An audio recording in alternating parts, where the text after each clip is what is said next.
abánikún ọkàn sí ṣe. Kú dédé àsìkò yìí gbogbo ọmọ Yorùbá. Èyí ni láti ṣàlàyé nípa fọ́ọ̀mù tí ìjọba DRY gbé kalẹ̀ fún wa láti forúkọ wa sílẹ̀ àti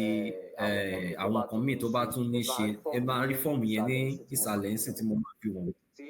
Tí a bá ti débi fọ́ọ̀mù yìí, a máa àwọn ìbéèrè bí wọ́n ṣe béèrè, a máa pèsè ìdáhùn sí. So bí a ṣe lè fíìlì ẹ̀, a máa fi wọ̀n wá ń sìn títí dé ìparí, nítorí pé a ti pín fọ́ọ̀mù yẹn sí ìpele méje, ìpele kíní títí dé ìpele keje. Ìpele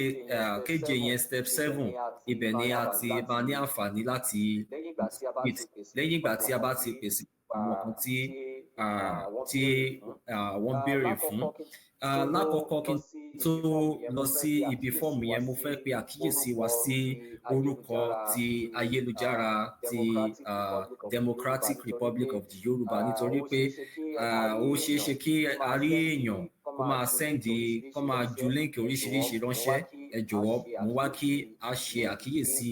líǹkì tí à ń tẹ̀. Democratic Republic of the Yorùbá òun ni domain name yẹn ti wẹ́bsáìtì wa. Tẹ́ bá ti kọ kalẹ̀, àwọn àlàfo tó wà ń bẹ̀, space, bá ti yọ space yẹn kúrò, tẹ́ kó gbogbo ẹ̀ pọ̀, lẹ́yìn ẹ̀ tẹ́ wá fi .com sí, òun ni ti ayélujára ti DRY. So ẹ jọ̀wọ́, ẹ jẹ́ ká ṣe àkíyèsí líǹkì tí wọ́n ń fi ránṣẹ́ sí wa. So láì fàkókò ṣòfò jù, ẹ jẹ́ kí n bọ́ sí orí fọ́ọ̀mù.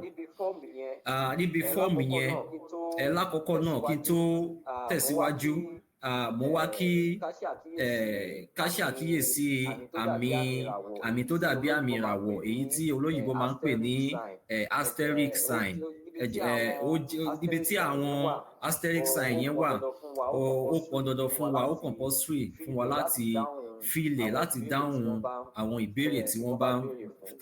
wọ́n bá béèrè fún. Irú ibi tí wọ́n ti béèrè fún first name ńsìn àti middle name, ẹ rí i pé níwájú middle name kò sí nǹkan tó jọ mọ́ asterisk sign yẹn, àmọ́ níwájú first name àti last name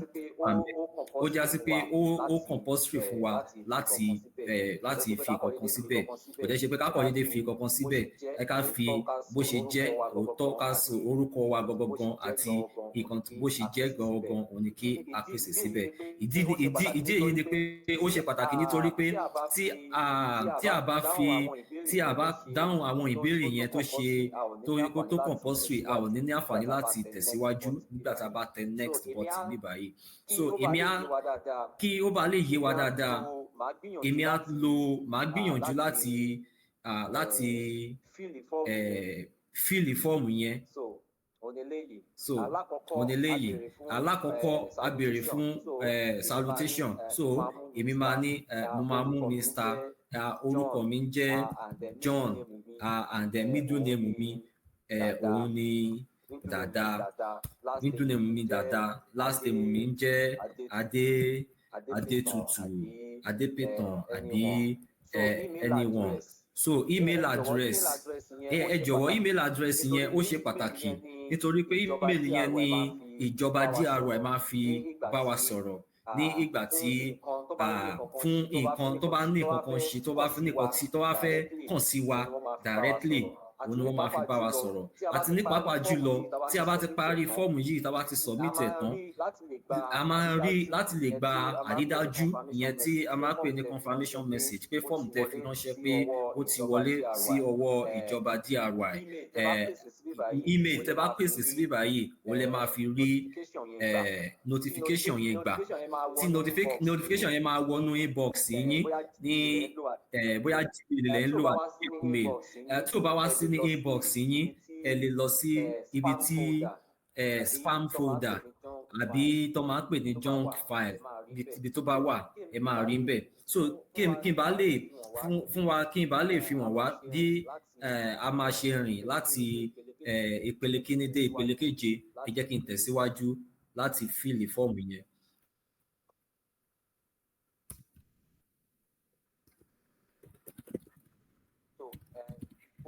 So phone number wa so bó ṣe rí ẹ jọ̀wọ́ ẹ jẹ́ ká rí i pé gbogbo àwọn nǹkan tá à ń fi sílẹ̀ ó jẹ́ correct answer. Date of birth àti rí i tẹ́ bá ti gbé arrow wá sí ibi ọdún yẹn tẹ́ bá ti tẹ̀ bóyá èmi ń sìn tí wọ́n bí ní bóyá 1970 wọ́n bí mi ní 1970 so mo lè lọ scroll lọ sísàlẹ̀ ẹ rí i pé láàárín ìṣẹ́jú mẹ́rin péré I mean 4 seconds mo ti débẹ̀ so oṣù tí bá tó wáyé pé irú èmi sìn mo wá fẹ́ mo sọ February ni wọ́n bí mi màá tẹ̀síwájú after July August àmọ́ tó bá jẹ́ àbí tó bá jẹ́ May ni mo lè wá síbí June May so May 1975 then ọjọ́ wo ni wọ́n ọjọ́ gọ́gọ́ tí wọ́n bí mi bóyá 15 ni mo tẹ̀ 15 ní ẹsẹ̀kẹsẹ̀ tá a bá ti tẹ̀ ó máa populate box yẹn so ẹ tẹ̀ jẹ́ ká wò ó dáadáa 15/05/1975 ṣé ó correct àbí kò correct tó bá correct a tún ní àǹfààní láti tún tẹ̀ láti lè ṣe adjustment yẹn then place of birth ibi tí wọ́n ti bí wa ìgbà míì ibi tí wọ́n ti bí wa ó máa yàtọ̀ sí ibi gangan tí a ti wá so nítorí èmi sìn wọ́n bí mi ní òkè ìmẹ̀sín àmọ́ wọ́n bí mi lókè ìmẹ̀sín àmọ́ ìjẹ̀bú igbó ni ibi tí mo ti wá so tá a bá tẹ̀síwájú a máa rí so a ti wà ní ìpele kejì nísìnyí ní ìpele kejì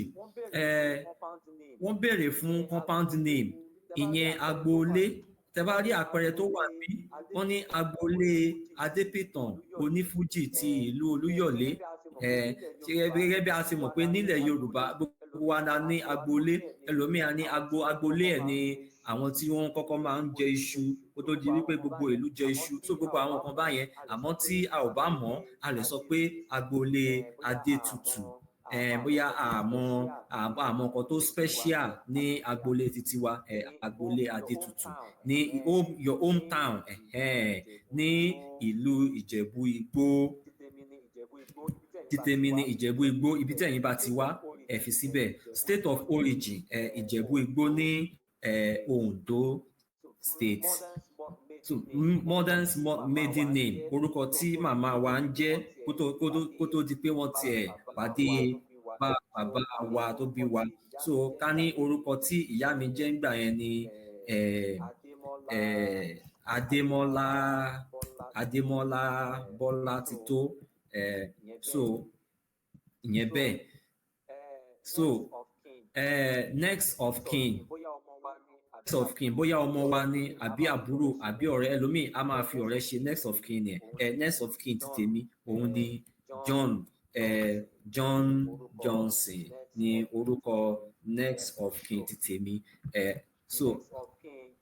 next of kin phone number kò pọn dandan nítorí pé ìgbà míì a lè máa mọ phone number yẹn sí sórí so kó má bàa delay nípa ti fíìlì fọ́ọ̀mù yẹn a lè tẹ̀síwájú ń sìn nítorí pé gbogbo àwọn ibi tó ṣe kókó mo ti dáhùn ìbéèrè mo ti fi dáhùn síbẹ̀ so tí bá tẹ next ẹ rí i pé o ti gbé ìpele kẹta wá àti wà ní ìpele kẹta of 7 step 3 of 7 so marital status mo ti marry so mo máa tẹ̀síwájú ìyẹn náà so name of children ibi báyìí tẹ bá rí àmì plus yìí tẹ bá jẹ́ pé bóyá ọmọ márùn ni ẹ ní àbí ọmọ mẹ́ta ẹ ní àǹfààní láti fi orúkọ ọmọ mẹ́tẹ̀ẹ̀ta àbí ọmọ márùn síbí tẹ bá tẹ plus yìí ẹ rí i pé ohun hard up tẹ bá dẹ̀ di pé bóyá ẹ ṣe mistake ẹ tún lè tẹ̀lé kẹ́ cancel ẹ̀ pé orúkọ ẹ wá fi orúkọ ọmọ mẹ́tẹ̀ẹ̀ta tí ẹ bí síbí báyìí ẹ fi síbẹ̀ so ìyẹn bẹ́ẹ̀ ẹ ti rí i so mo wá lè tẹ̀lé kí n delete ẹ̀ kí n dẹ̀ tẹ̀síwájú láti lọ sí step 4 so step 4 wọ́n béèrè fún your residential address line 1 address line 2 irú address line 1 number 7 títèmi ní number 7 number 7 Òkè Adé number 7 ní ìlú ní agbègbè ní agbègbè Lekki city Èkó. So city Èkó, so Èkó ni city yẹn ni mo ti wá níbẹ̀ ni mò ń gbé lọ́wọ́lọ́wọ́ tí mò ń fíìlì fọ́ọ̀mù yìí fún ìjọba Yorùbá. So ní abẹ́ residential address mi mo ti parí ẹ̀ báyìí. Tẹ́ bá wo ibi orílẹ̀-èdè ìyẹn náà pọn dandan wọ́n ti fi orílẹ̀-èdè olómìnira tiwantiwa ti Yorùbá wọ́n ti fi síbẹ̀ fún wa automatically láti lè jẹ́ kó rọrùn fún wa. Àmọ́ tó bá jẹ́ pé ibi tí à ń gbé lọ́wọ́lọ́wọ́ ó yàtọ̀, àwa ní àǹfààní láti tẹ ibi tí à ń gbé, bóyá Croatia ni à ń gbé lọ́wọ́lọ́wọ́ ó rọrùn fún wa. Àmọ́ ní tèmi orílẹ̀-èdè olómìnira tiwantiwa ni mo wà tí mo ti ń fíìlì fọ́ọ̀mù yìí. So èmi máa tẹ̀síwájú láti lọ sí step 5 of 7 sí ìpele 5. So ní abẹ́ ìpele 5 ibẹ̀ la máa ti rí àwọn nǹkan tó ní ṣe pẹ̀lú iṣẹ́ wa professional information. Mo rò pé ìjọba DRY wọ́n fẹ́ mọ̀ nípa iṣẹ́ tí a yàn láàyò àti ibi tí a ti lè jẹ́ àǹfààní fún ìdàgbàsókè orílẹ̀-èdè Yorùbá. Gẹ́gẹ́ bí a ṣe mọ̀ pé nígbà tí a bá bẹ̀rẹ̀ iṣẹ́ náà nísànsán ìjọba Yorùbá ìjọba DRY wọ́n máa kàn sí wa, wọ́n máa pè wá, ẹnikẹ́ni tó bá ní ìmọ̀ tó bá ní òye nípa nǹkan máa kó wa jọ láti lè fún ìdàgbàsókè orílẹ̀-èdè Yorùbá náà ni. So tí a bá wo abẹ́ fọ́ọ̀mù yẹn wọ́n ní select a category that best fit your profession. Iṣẹ́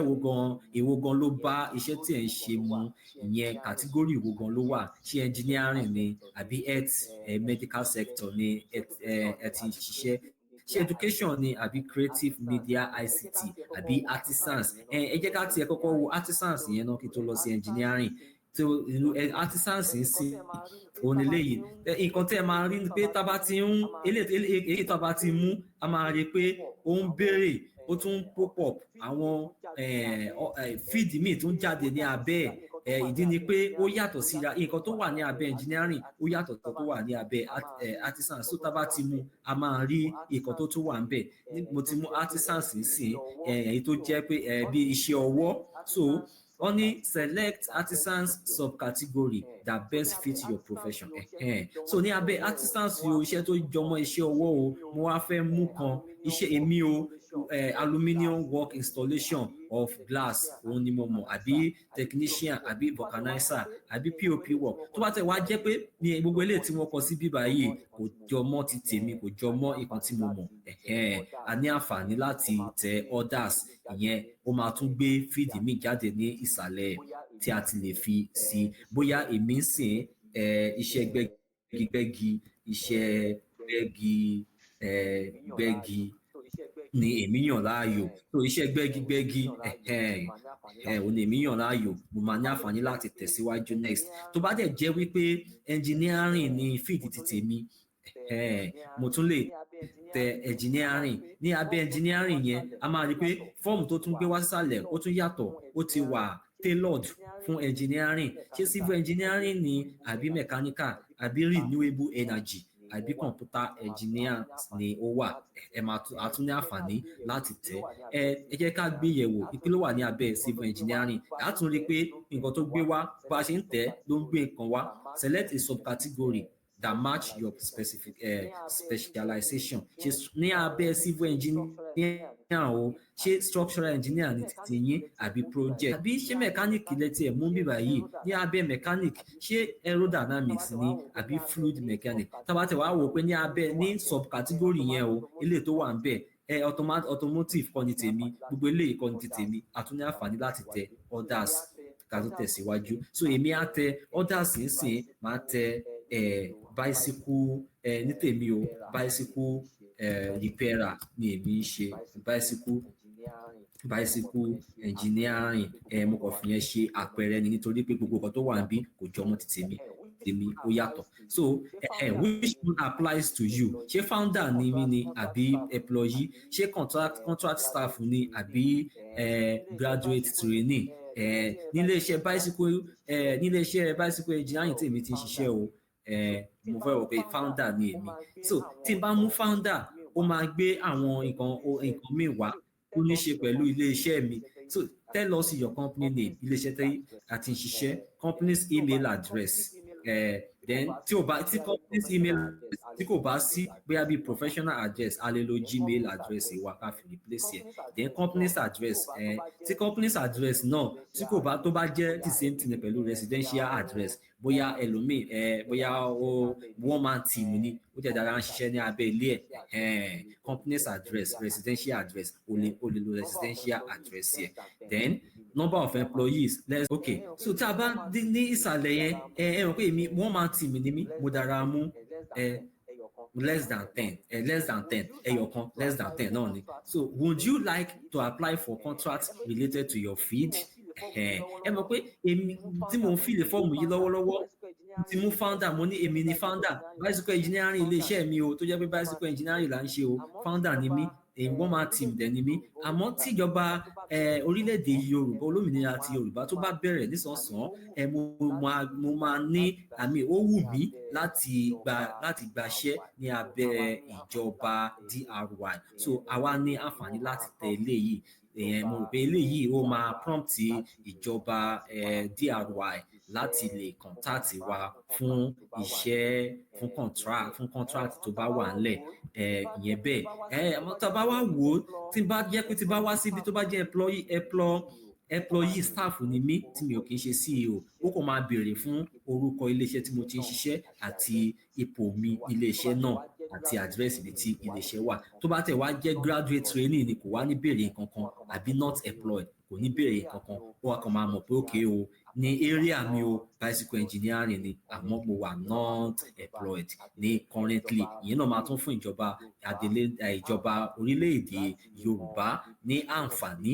láti lè mọ ibi tí wọ́n ti lè gbà ràn mí lọ́wọ́ so mo máa tẹ̀síwájú láti lọ sí ìpele kẹfà nítorí pé gbogbo àwọn kan tí wọ́n béèrè fún bíbá yìí mo ti lérò pé mo ti dáhùn ẹ̀ so èmi á lọ sí ìpele kẹfà ń sìn ìpele kẹfà step 6 of 7 ó wá béèrè fún skills and competency mi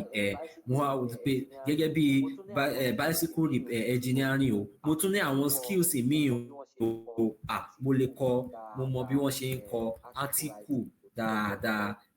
article writing kò pọn dandan kó jọ mọ́ kó jẹ́ pé ó ní ṣe pẹ̀lú engineering lábẹ́ skills and competency o mo tún jẹ́ ẹni tó máa ń kọrin bóyá ijó náà ni singing dancing àbí nǹkan kan bẹ́ẹ̀ yẹn skills mi oríṣiríṣi skills tó bá jẹ́ so tábà ìyẹn bẹ́ẹ̀ next one òun ni educational level ṣé PhD ni àbí OND àbí OSSC nìkan secondary school nìkan ìmọ̀ secondary school nìkan ni secondary school nìkan ni mo ti stop tí mo ti drop out tí mo tẹ̀síwájú ní ìrìn àjò ayé mi ẹ̀bí kò tẹ̀ gbogbo eléyìí tó tẹ̀ wà níbí báyìí kò tẹ̀ jọmọ́ ti tèmi bí àmì tiẹ̀ gba ilé ìwé kọjá rí máa dára mú others máa tẹ̀síwájú experience kí ni àwọn ìrírí tí mo ti ní nílé ayé láti ìgbà tí mo ti gbójú dàgbà tí mo dẹ̀ ti títí da àkókò yìí àwọn experience wo gan ni mo ní nípa iṣẹ́ tó jọmọ́ iṣẹ́ ni o tó jọmọ́ iṣẹ́ tí à ń ṣe àmọ́ ó lè fara pẹ́ iṣẹ́ tá a kọ́ ní ilé ìwé ó dẹ̀ lè fara pẹ́ iṣẹ́ tí a kọ́ lọ́dọ̀ ọ̀gá wa bóyá mechanic ó dẹ̀ lè má fara pẹ́ àmọ́ ìkíni experience yẹn ó gbọ́dọ̀ súnmọ́ iṣẹ́ tí à ń ṣe so lẹ́yìn ìyẹn tá a bá pèsè yẹn a lè fi company's website or link to a portfolio àǹfààní yìí mo rò pé àǹfààní tí ó wà níbí yìí wọ́n gbé kalẹ̀ so that bóyá ní èrò ti tèmi mo rò pé àwọn kan àwa kan wà tó jẹ́ pé freelancer ni wá online láti ń ṣiṣẹ́ mo rò pé bóyá irú àwọn wọ̀nyẹn a dẹ̀ máa ń ní portfolio wa ní online ní orí website kan a lè fi link yẹn a lè fi síbí báyìí so that àwọn ìjọba DRY wọ́n máa lè rí àwọn iṣẹ́ tí a ti ṣe sẹ́yìn wọ́n dẹ̀ máa lè correlate ẹ̀ pẹ̀lú ìrírí wa pẹ̀lú education wa pẹ̀lú skills àti competence àti category tí àti mú ní ìbẹ̀rẹ̀ ní ìyẹn ní previous step. So láti bẹ̀ step 6 la wà yìí, a wá ń lọ sí step 7 ìyẹn tó jẹ́ ìpele keje tó parí gbogbo nǹkan. So step 7 wọ́n béèrè fún upload passport photograph àti upload PDF of your CV resume. Tí a bá wò á rí i pé passport yẹn ó pọn dandan àmọ́ upload CV kò pọn dandan fún wa. Wọ́n tẹ̀ ti ràn wá lọ́wọ́, wọ́n ti fi information kan síbẹ̀ fún wa pé please note you can only upload a PDF format. Ní abẹ́ passport náà wọ́n tún guide wa náà, wọ́n ní note your passport photograph must not be greater than 500 kilobytes and must be in either JPEG, JPG or PNG format. Mo rò pé gbogbo yẹn náà ó yé wa ní fọ́mátì tí image gbọ́dọ̀ wà. Ẹsẹ̀kẹsẹ̀ tá a bá tẹ choose file àbí choose file ó máa gbé wa lọ sí ibi tí àwọn fáìlì wa wà, bóyá orí fóònù láti ń fìlì fọ́ọ̀mù àbí orí kọ̀ǹpútà, ó máa gbé wa lọ sí àwọn ibi tí fáìlì wa wà, and a máa dẹ̀ ní àǹfààní láti fi síbẹ̀ láti upload ẹ̀. Ní kété tá a bá dẹ̀ ti upload ẹ̀ tán, nǹkan méjì wà ní checkbox, box méjì kan ó tẹ̀lé. Àkọ́kọ́ ní would you be readily available once we make a contact? Ní òye tèmi bí mo ṣe ń wò, mo rò pé nígbà tí wọ́n béèrè nípa founder àti CEO tí wọ́n tún béèrè pé ṣé wọ́n ṣetán láti gba contract ní abẹ́ ìjọba DRY, wọ́n ní bẹ́ẹ̀ ni àbí bẹ́ẹ̀ kọ́. Mo rò pé àwọn tó bá sọ pé bẹ́ẹ̀ ni wọ́n tún lè sọ wípé òkè o, àwọn máa tún bí báyìí pé would you be readily available once we make contact? Bóyá tó bá pè wá ó yá o lágbájá o ní pé o ti show interest pé o ready láti gba contract ní abẹ́ ìjọba DRY. Ṣé ká kàn sí ẹ àbí ká má ṣé ìwọ ṣetán nígbàkúgbà tá a bá kàn sí yín àbí rárá? Mo rò pé ìyẹn ni option yẹn wà fún. Ẹ rí i pé kò wà kò pọn dandan fún gbogbo wa. Then ibi báyìí I've read and agree to the terms and conditions. Eléyìí ó pọn dandan láti tẹ̀síwájú. Ní kété tá a bá ti tẹ eléyìí, àwa ní àǹfààní láti submit form níbí báyìí. Àmọ́ èmi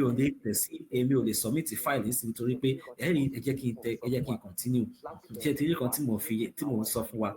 láti bẹ̀rẹ̀ pẹ̀pẹ̀ wá ní pé àwọn àmì yìí ó pọn dandan nílé. Wọ́n ní this field is required nítorí wípé mi ò tí upload fáìlì mi, so ìyẹn mi ò tí ní fáìlì mi síbi lọ́wọ́lọ́wọ́ ń sìn yìí. Tí a fẹ́ fìlì fọ́ọ̀mù yìí, ẹ jẹ́ ká rí dájúdájú wípé email address wa ó pọn dandan, ẹ jẹ́ ká ní lẹ́gbẹ̀ẹ́, àti passport wa ó pọn dandan náà, ẹ jẹ́ ká ní lẹ́gbẹ̀ẹ́ kó tó di pé a bẹ̀rẹ̀ láti máa fìlì fọ́ọ̀mù yìí so that a lè submit ẹ̀ lọ́wọ́ kan. So bó ṣe jẹ́ nìyẹn, ẹ ṣeun gidi gan. So ẹ̀yin èèyàn wa,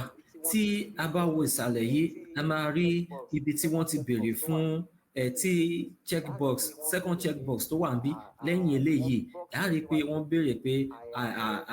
wọ́n fi box yẹn síwájú ẹ̀ pé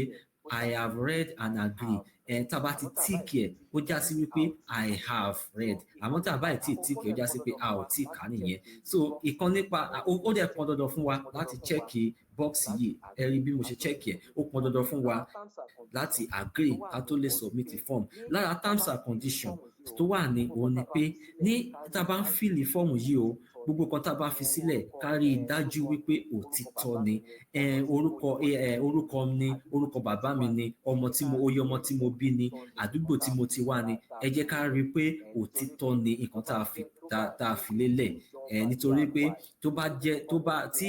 ìjọba DRY, nítorí pé gbogbo kan wọ̀nyí ni wọ́n máa scrutinize, ni wọ́n máa fi ojú sùnùkùn wò, wọ́n máa wò ó dáadáa. Àwọn ọ̀tẹlẹ̀múyẹ́ máa ti wà tí wọ́n máa wò ó, tí wọ́n máa rí i. Nítorí náà ẹ jẹ́ ká rí i dájú wípé àwọn nǹkan tí à ń pèsè sí inú fọ́ọ̀mù yìí òtítọ́ ni, tó jìnnà sí irọ́. Ká má bàa pàdánù àǹfààní yẹn, ká má bàa pàdánù opportunity yẹn, ó pọn dandan fún gbogbo wa. Jọ bẹ́ẹ̀, ìyẹn jẹ́ bẹ́ẹ̀. So and then ká dẹ̀ rí i dájú pé ọmọ Yorùbá, ọmọ bíbí ọmọ Yorùbá ni wá, ó ń ṣe àjèjì. Nítorí pé tí ìjọba DRY, Democratic Republic of the Yorùbá, tí wọ́n bá mọ̀ ẹnikẹ́ni tí wọ́n bá gún tí ó wá láti wá fìlì fọ́ọ̀mù yìí tí ò dẹ̀ kí ń ṣe ọmọ bíbí Yorùbá wọ́n máa yọ ọ́ dànù bíi jìgá ni tí ẹni náà mi wá lè sọ ó tún wá tún ní àwọn ìgbésẹ̀ tí wọ́n tún lè gbé láti discipline ẹni tàn so ẹ jọ̀ọ́ ẹ jẹ́ ká rí i dájú wípé ẹni tí ó ń fìlì fọ́ọ̀mù yìí ọmọ Yorùbá ni orúkọ tẹ̀ ń fi sílẹ̀ àti bẹ́ẹ̀ bẹ́ẹ̀ lọ